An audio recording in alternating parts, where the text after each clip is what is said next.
Bajaj finance अपने लगभग 4800 rupees के हाई से करेक्ट होके इस समय 2400 रुपीज़ के आसपास ट्रेड हो रहा है।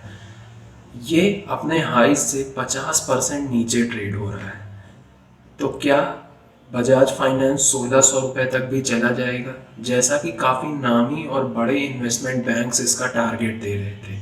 क्या बजाज फाइनेंस अब पहले की तरह एक अच्छा एनबीएफसी नहीं रहा? क्या हमें इसको बेच देना चाहिए और लॉस बुक कर लेना चाहिए? क्योंकि काफ़ी सारे इन्वेस्टर्स ऐसे भी होंगे जो 4000 या 4200 रुपये के आसपास बजाज फाइनेंस में एंट्री लिए होंगे। वही हम जानने की कोशिश करेंगे इस वीडियो में। तो बजाज फाइनेंस के शेयर प्राइस में इतनी शार्प गिरावट आने की वजह क्या है? बजाज फाइनेंस असल में एक एनबीएफसी है, यानी कि ये लेंडिंग बिजनेस में है। ये किसी से लोन लेते हैं और वो लोन हो सकता है 6% 7% के इंटरेस्ट पे हो, और आगे लोगों को लोन देते हैं 12% 13% के इंटरेस्ट पे, और बीच का जो 5-6% का मार्जिन होता है वही इनका प्रॉफिट होता है। तो जब इकॉनमी बहुत अच्छे से ग्रो कर रही होती है, अनएम्प्लॉयमेंट रेट बहुत कम होती है और एम्प्लॉयमेंट बहुत बढ़ रही होती है, तो बहुत ज़्यादा चांसेस होते हैं कि जो लोग लोन लिए हैं वो अपना लोन वापस चुका देंगे। लेकिन वहीं जब इकॉनमी में डाउन टर्न आता है, अनएम्प्लॉयमेंट रेट बहुत बढ़ने लगता है, तो एनबीएफसीज़ के ऊपर खतरा आने लगता है कि हो सकता है कि जिन्होंने लोन लिया हो वो लोन ना चुका पाएँ।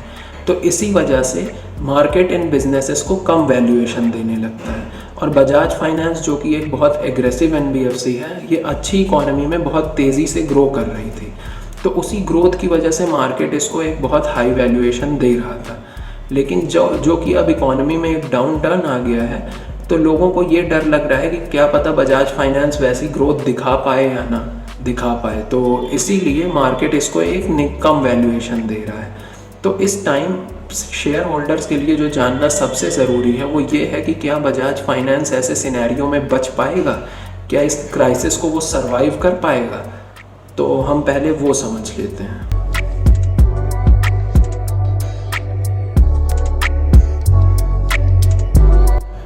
बजाज फाइनेंस सरवाइव कर पाएगा कि नहीं, ये देखने के लिए हमें ये देखना बहुत ज़रूरी है कि जब पहले कभी ऐसा हुआ था तो उसमें ये कैसा परफॉर्म करा था।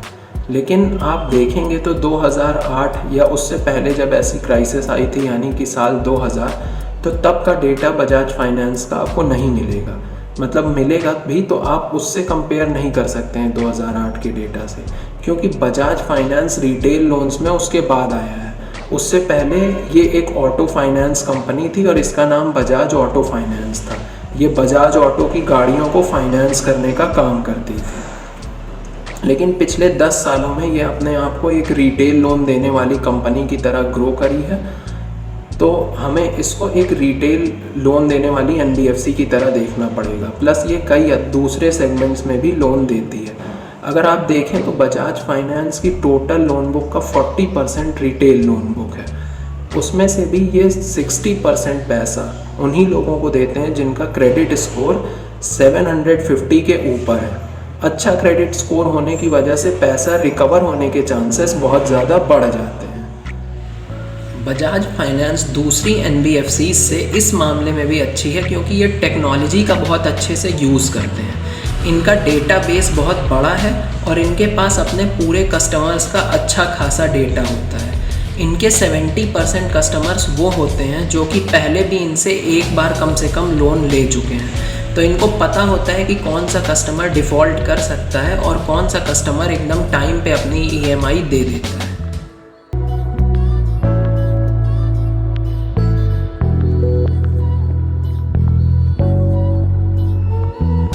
अगर आप बजाज फाइनेंस को इसके कंपेटिटर्स से कंपेयर करें तो आप देखेंगे कि इसकी कॉस्ट ऑफ कैपिटल बहुत कम है। यानी कि बजाज फाइनेंस को जो लोन मिलता है वो लोन दूसरे एनबीएफसीज़ के मुकाबले काफ़ी सस्ते में मिलता है। कॉस्ट ऑफ कैपिटल कम होने की वजह से इनका रिटर्न ऑन कैपिटल काफ़ी अच्छा हो जाता है। तो इनका रिटर्न ऑन कैपिटल एम्प्लॉयड जो है वो इंडस्ट्री में सबसे अच्छे में से आता है।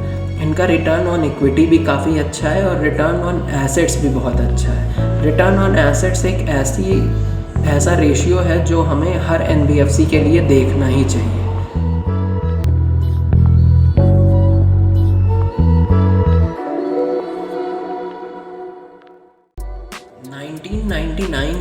ईयर 1999 के एंड से और 2000 के स्टार्टिंग से लेके 2002 तक भी हमारे देश में एक ऐसा ही इकोनॉमिक स्लो डाउन था। उस स्लो डाउन में HDFC लिमिटेड जैसी कंपनी का PE रेशियो आधा हो गया था, क्योंकि मार्केट में उसका स्टॉक प्राइस बहुत करेक्ट हो रहा था।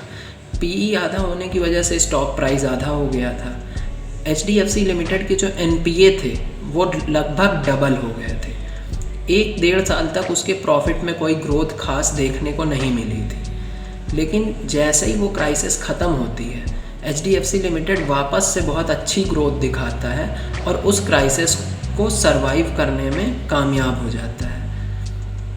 उस समय वो जो इकोनॉमिक क्राइसिस आई थी उसमें हमारे देश की 85% NBFCs बंद हो गई थी, और वहीं एक क्वालिटी NBFC HDFC लिमिटेड के लिए ये एक अपॉर्चुनिटी थी कि वो मार्केट शेयर को ग्रैब कर पाए, यानी जो दूसरे NBFCs थे उनके कस्टमर्स को भी ये अपने में मिला ले। सेम इसी तरह का कुछ इस क्राइसिस में बजाज फाइनेंस और HDFC लिमिटेड के साथ फिर होगा। ये दोनों इस क्राइसिस को सरवाइव कर जाएंगे अपने स्ट्रॉन्ग बिजनेस की वजह से, और जो दूसरे कमज़ोर NBFC हैं वो बंद हो जाएंगे और उनके कस्टमर्स भी इनके पास आ जाएंगे, तो इनके मार्केट शेयर भी ग्रो हो जाएंगे।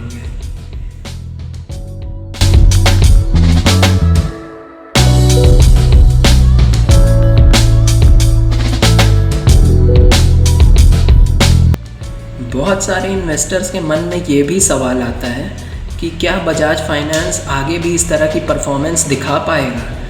तो आप देखें तो बजाज फाइनेंस पिछले 10 साल में 60% CAGR की प्रॉफिट ग्रोथ दिखाया है, पिछले 3 साल में 45% CAGR की प्रॉफिट ग्रोथ दिखाया है, और अभी भी बजाज फाइनेंस इतना पिछले 10 साल में इतना बढ़ने के बाद भी पूरी इंडिया की क्रेडिट मार्केट के 1% को केटर करता है।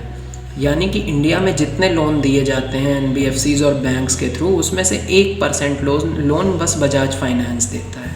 तो ऐसा तो है नहीं कि ये इसमें अपनी मोनोपोली बना लिया है। हो सकता है कि अगले कुछ सालों में इसका मार्केट शेयर बढ़ के 2%, 4%, 5% हो जाए, और इंडिया की पूरी क्रेडिट मार्केट भी 7-8% की ग्रोथ दिखा रही है। तो अभी बजाज फाइनेंस के पास बढ़ने के लिए बहुत ज़्यादा रूम बचा हुआ है।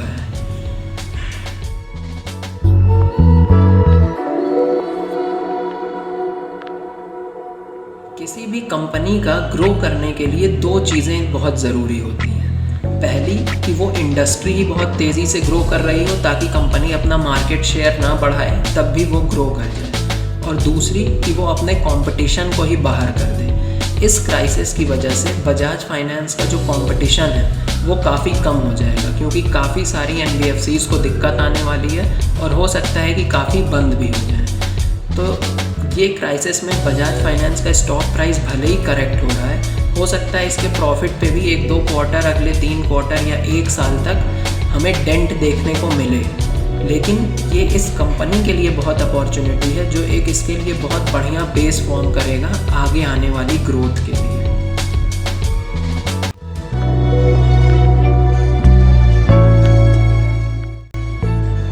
जब बजाज फाइनेंस का स्टॉक प्राइस 4,000 रुपये हुआ करता था तो इन्वेस्टमेंट बैंक्स इस पे 4,800, 4,600 का टारगेट देते थे। वहीं जब बजाज फाइनेंस का स्टॉक प्राइस 2,000 रुपये आ गया तो इन्वेस्टमेंट बैंक्स इस पे 1,600 रुपये का टारगेट देने लगे। हो सकता है कि बजाज फाइनेंस 1,600 चला जाए, ये भी हो सकता है कि वो 1,000 रुपये पे चला जाए, लेकिन मुझे ये पता है कि बजाज फाइनेंस 4,000 रुपये में जब अच्छा था तो बजाज फाइनेंस 1,000 रुपये में भी अच्छा है। हो सकता है कि अगले 1-2 साल तक इसका स्टॉक प्राइस अच्छा ना करे, लेकिन अगले 10 साल में बजाज फाइनेंस अच्छा करेगा अगर ये जिस तरह की परफॉर्मेंस पहले दिखाता आया है उस तरह की परफॉर्मेंस अभी भी दिखाता रहा आगे, और इस अपॉर्चुनिटी का अच्छे से यूज़ किया तो। और मुझे ये भी लगता है कि अगर इंडियन इकॉनमी के लिए ऐसा टाइम आ गया कि बजाज फाइनेंस और HDFC लिमिटेड जैसी NBFCs बंद होने लगी, तो वो ऐसा टाइम होगा कि फिर इंडिया में कोई भी दूसरी NBFC नहीं बची होगी। तो बजाज फाइनेंस और HDFC लिमिटेड ऐसी NBFCs हैं जो हमारे देश की सबसे मजबूत NBFC हैं। इनके बंद होने का मतलब है कि देश में कोई दूसरी NBFC अब नहीं बची है।